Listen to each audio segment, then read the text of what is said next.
La Revolución Mexicana. El gobernante mexicano Porfirio Díaz, durante sus 30 años de dictadura, desarrolló una política esencialmente plutocrática que protegía a los capitalistas nacionales como los extranjeros. Estaba ligado a los círculos clericales, mientras que el sector campesino se había proletarizado. El 40% del territorio mexicano pertenecía a los 840 hacendados. También la Iglesia Católica Mexicana era propietaria de grandes extensiones de tierras y estaba conformada por un clero conservador y defensor de los intereses de la plutocracia y la dictadura. El capital extranjero, conformado por capitales norteamericanos, ingleses, franceses, entre otros, se había apropiado de la riqueza nacional conformada por minas, ferrocarriles, productos del suelo y mar, también riqueza forestal, fructícola y otros. La fuerza de trabajo conformada por los campesinos y obreros no contaba con una legislación que los protegiera y eran víctimas de una explotación sin precedentes. La prolongada dictadura y la situación imperante generaron que surgieran sectores descontentos que estimulaban la asimilación de ideas renovadoras, surgiendo círculos reivindicativos y sindicalistas como el caso de Flores Magón, que desde Los Ángeles introducía propaganda que abogaba por la libertad y la lucha contra la dictadura. Cuando el dictador Porfirio Díaz terminaba su 7º período, surgió Francisco Madero, terrateniente liberal y representante de la burguesía nacional, quien publicó un libro antireeleccionista que tuvo trascendencia nacional y organizó un partido contra la reelección de Porfirio. Inicialmente Porfirio Díaz, con la confianza que tenía, no se preocupó del asunto. Juzgaba a Madero como un personaje sin poca importancia. Cuando vio que las ideas de Madero avanzaban, tomó medidas de represión. Lo encarceló y el dictador Porfirio Díaz pudo obtener su 8ª reelección. El gobierno celebró de manera fastuosa y apoteósica el centenario de la independencia de México. Francisco Madero obtuvo su libertad condicional y lanzó el Plan de San Luis de Potosí, donde declaraba nulas las elecciones y desconocía el gobierno de Porfirio Díaz.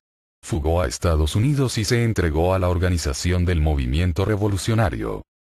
Pascual Orozco se unió a Madero y reunió el primer ejército insurreccional, propagándose la rebelión por todo el país. Usaban el lema "Tierra y Libertad". Juntaron también el lema "No reelección". Y demandaron libertad de prensa, mejoramiento de las condiciones materiales y culturales de las masas trabajadoras, el fomento de los recursos nacionales, la lucha contra los monopolios y los privilegios. También exigieron la reorganización del ejército, la reforma del sistema judicial y la nacionalización de los ferrocarriles. También apoyó el movimiento de Pancho Villa, quien se retiraría en 1920 de manera definitiva. A este movimiento contribuyeron también las huestes dirigidas por Emiliano Zapata. En 1912 el presidente Díaz tuvo que abandonar México por lo incontrolable de la situación revolucionaria, dejando el gobierno a De la Barra, quien convocó a elecciones donde triunfó Francisco Madero. Pero su gobierno fue efímero, por lo que no pudo controlar el antiguo sistema.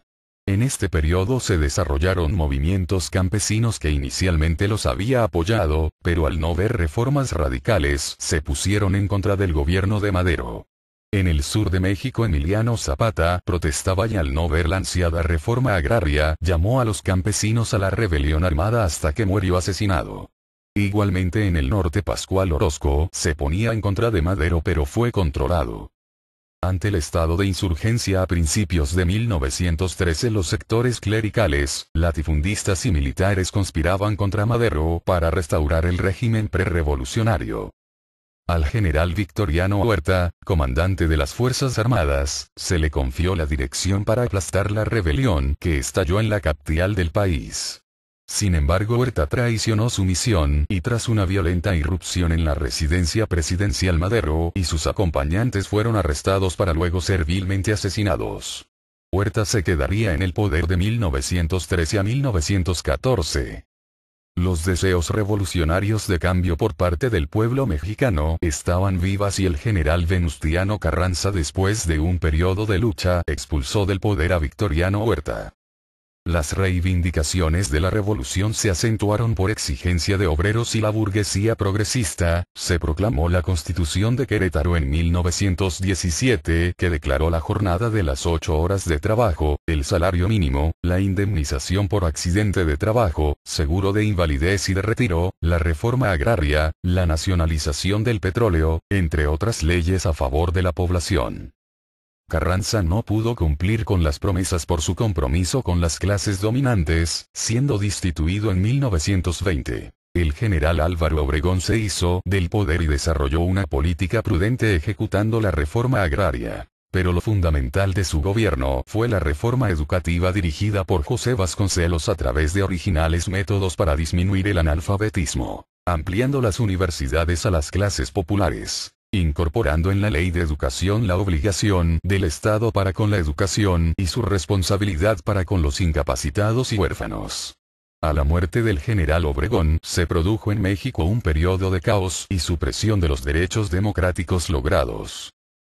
Posteriormente la marcha del movimiento renovador fue asumido por el Partido Revolucionario Institucional. El PRI, dirigida por la burguesía nacional e integrada por organizaciones obreras y campesinas y apoyado por el ejército. Destaca Lázaro Cárdenas, que emprendió entre 1934 y 1940 la realización de importantes reformas antiimperialistas y reformas de las cuales destacan la reforma agraria, que distribuyó 18 millones de hectáreas a 750.000 familias, protegió la organización de sindicatos, nacionalizó la red ferroviaria. Lo más importante de su gobierno fue la nacionalización de los yacimientos petroleros en 1938, desalojando a 17 compañías imperialistas. Fue un hecho sin precedentes en la historia de América que un país haciendo uso de la soberanía rescatara sus recursos naturales de la voracidad imperialista.